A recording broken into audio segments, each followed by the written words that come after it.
पश्चिमी उत्तर प्रदेश और पूरे देश में किसान समाज, पिछड़े समाज में हमारे घर में ब्लॉक प्रमुख, विधायक, MLA, MLC, chairman district board, Uttar Pradesh सरकार में मिनिस्टर और एमपी लगातार हम लोग रहते आए हैं। और मैं एमपी जब बना तो आरएलडी का बहुत बड़ा योगदान था, समाजवादी का भी योगदान था और बीएसपी, तीनों मिलकर लड़ रहे थे। जब मैं एमपी बना, जयंत जी की बहुत महत्वपूर्ण भूमिका थी। जयंत जी ने मेरे लोकसभा के 5 विधानसभाओं में, अलग अलग विधानसभाओं में बड़ी बड़ी मीटिंग करी।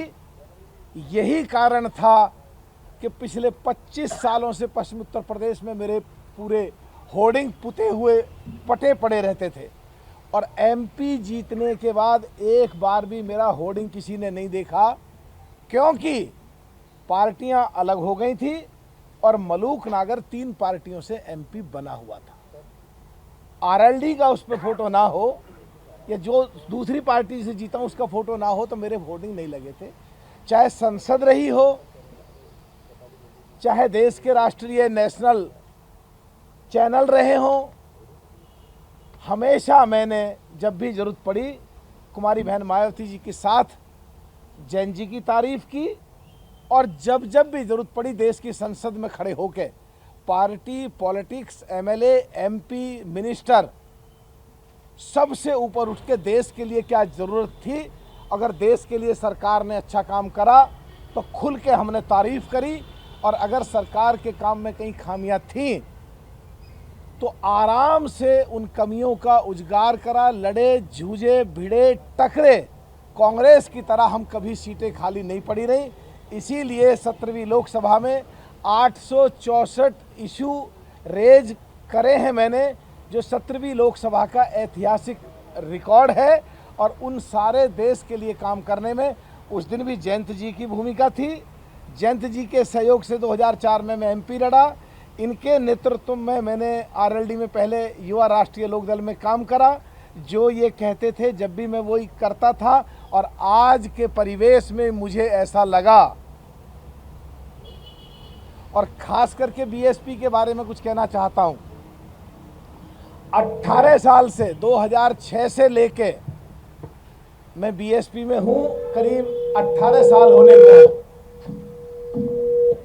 राजनीतिक हैसियत, सामाजिक हैसियत और दूसरी हैसियत जो राजनीति में जरूरत पड़ती हैं, वो कवाल गांव मुजफ्फरनगर में जहां वो हिंदू मुस्लिम झगड़ा हुआ था, वो मेरे क्षेत्र में बिजनौर लोकसभा में आता है।